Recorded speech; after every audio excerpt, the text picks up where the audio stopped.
fundamentales y construir un desarrollo equitativo entre los pueblos. Hoy, en 2025, nos convoca la urgencia de revisar si aquella promesa fundacional sigue siendo cumplida o, peor aún, si corre el riesgo de ser vaciada de contenido frente a los desafíos inéditos del siglo XXI. Señora Presidenta, el mundo no está en paz. El genocidio en Gaza, la devastación en Ucrania, crisis persistentes y violentas, especialmente en Oriente Medio, África y Haití, el peligroso negocio armamentista del capitalismo global son una muestra del fracaso del sistema multilateral para cumplir su mandato esencial de alcanzar la paz, prevenir la barbarie, detener el avance de la carrera nuclear que anuncian las grandes potencias como el apocalipsis de la humanidad. Denunciamos con firmeza que las decisiones más trascendentales sobre la paz y la seguridad internacionales siguen secuestradas en manos de 5 miembros permanentes del Consejo de Seguridad. Su poder de veto, convertido en un privilegio anacrónico, han paralizado la acción colectiva y los llamados a la paz en diferentes partes del mundo y permitido cubrir con impunidad a los que cometen crímenes de guerra. La ONU no puede seguir siendo rehén de intereses particulares, ni cómplice por omisión de la destrucción de pueblos enteros. Resulta moralmente inaceptable que mientras se gastan miles de millones en armas, se recorten fondos para operaciones de paz, ayuda humanitaria y desarrollo sostenible. ¿Cómo puede justificarse que la voz de 193 estados que tienen presencia en esta Asamblea General y buscan la paz para poner fin a los diferentes bloqueos de las potencias sea anulada por un solo voto? No podemos continuar sosteniendo un orden global cimentado en el privilegio y la desigualdad que provoca el sufrimiento de millones de pobres en el mundo. Si queremos que las Naciones Unidas sobreviva como garante de la paz y no como un espectador imponente, es imperativo reformar su Carta Constitutiva. Por ello, Honduras se une al clamor del sur global que exige una transformación estructural de la Carta de Naciones Unidas, democratizando el Consejo de Seguridad para devolverle legitimidad, eficacia y justicia a la cumbre de las naciones del mundo. Proponemos con claridad, como primer punto, ampliar la composición de miembros permanentes y no permanentes, asegurando una representación regional equitativa. Segundo, eliminar el derecho a veto, sobre todo cuando se busca la paz, se exige el alto al fuego o se impide actuar frente a genocidios, crímenes de guerra o violaciones masivas de derechos humanos. Tercero, fortalecer el rol de la Asamblea General, dotándola de un mayor poder vinculante en las decisiones sobre paz, seguridad y desarrollo. Y por último, abrir los espacios de decisión a mujeres, pueblos indígenas, juventudes y diásporas, cuya voz sigue siendo marginada. Honduras no acepta más excusas. No callaremos ante la injusticia. Las normas del orden internacional no pueden seguir siendo definidas por la lógica de la guerra, la hegemonía del capital o la conveniencia estratégica de los más poderosos. Tienen que reflejar el anhelo universal de los pueblos de vivir en paz, en democracia, con dignidad y libertad. Señoras y señores, desde Honduras hemos abrazado con convicción estos principios. En estos 3 años y medio de gobierno democrático, liderado por la presidenta Xiomara Castro Sarmiento, hemos avanzado con paso firme en darle dignidad a nuestra nación, por la reconstrucción institucional, la recuperación de nuestra independencia, nuestra soberanía popular y la defensa de los derechos civiles, políticos, ambientales y de los seres humanos. Después de 12 años y 7 meses del golpe de Estado contra el presidente democrático Manuel Zelaya, en Honduras se instaló una narcodictadura, cuyo titular, Juan Orlando Hernández, fue sentenciado en Nueva York y condenado a 45 años de prisión por formar un cartel de narcotráfico para traficar droga hacia Estados Unidos. La corrupción público-privada, la violencia y el deterioro institucional fueron los instrumentos que usó la oligarquía hondureña para continuar explotando nuestros recursos naturales y al pueblo. Nuestro gobierno ha iniciado un proceso de refundación de la patria, una transformación profunda, orientada al bienestar de las mayorías sacrificadas por la narcodictadura e históricamente excluidas por el modelo económico neoliberal. Refundar el Estado ha significado poner la vida por encima del negocio, la educación y la salud por encima de los privilegios. Los avances son claros.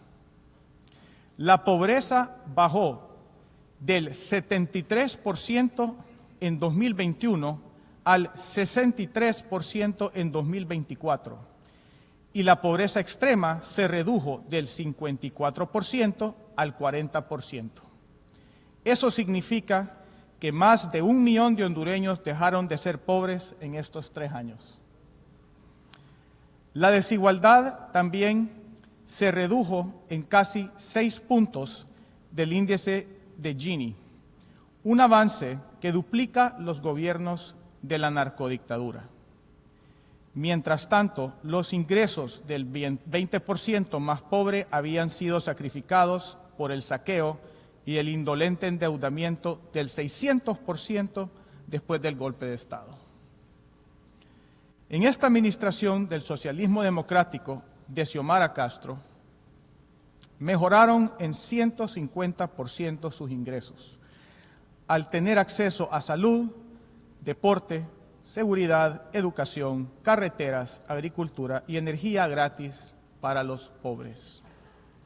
En seguridad, Honduras cerró el 2024 con una tasa de 26 homicidios por cada 100,000 habitantes, la más baja en 20 años.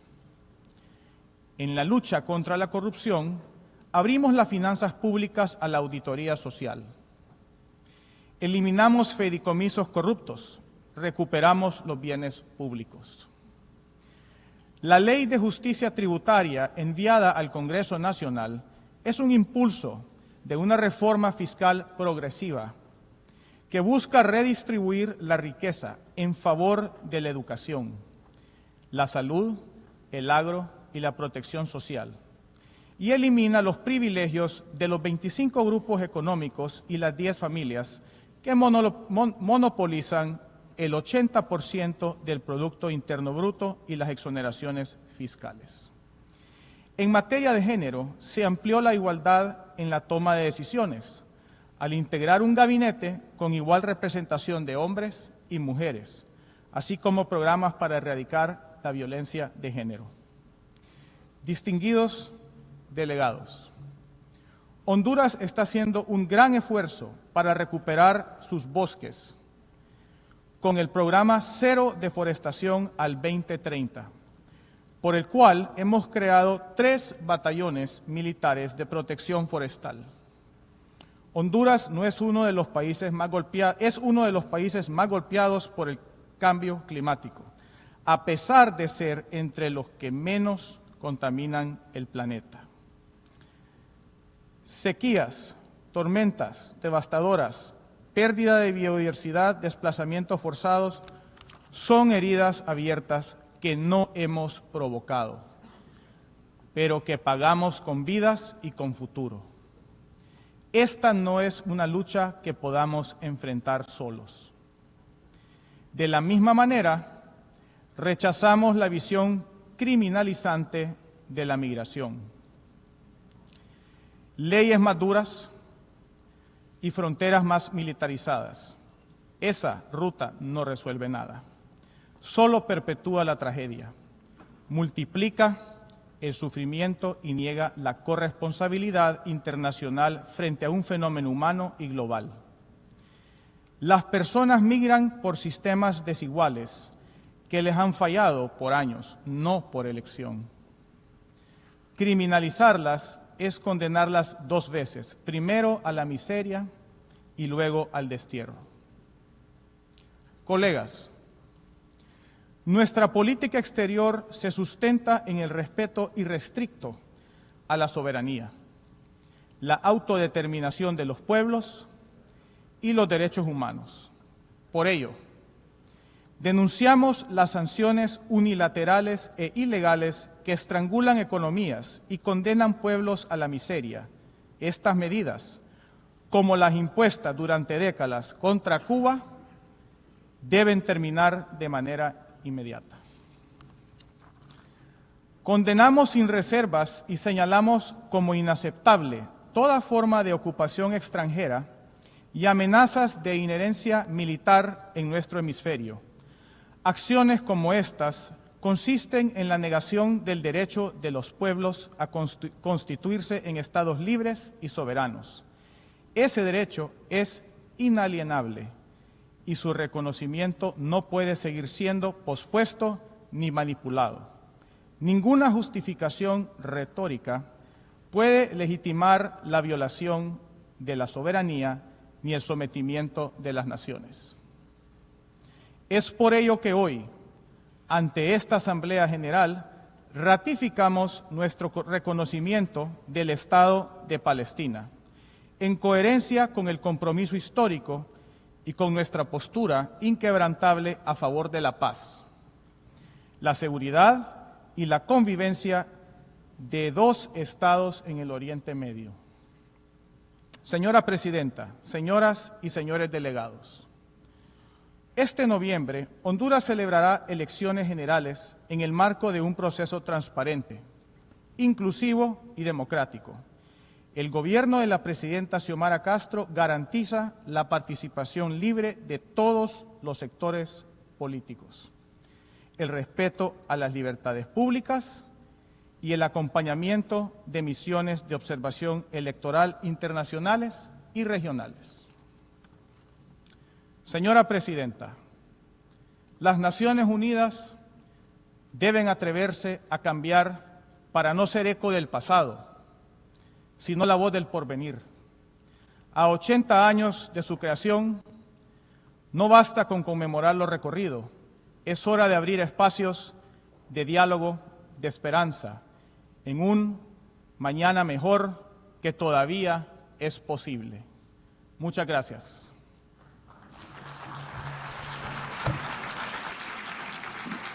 I thank the Secretary of State for Foreign. Muchas gracias al secretario de Estado de Asuntos Exteriores y Cooperación Internacional de Honduras.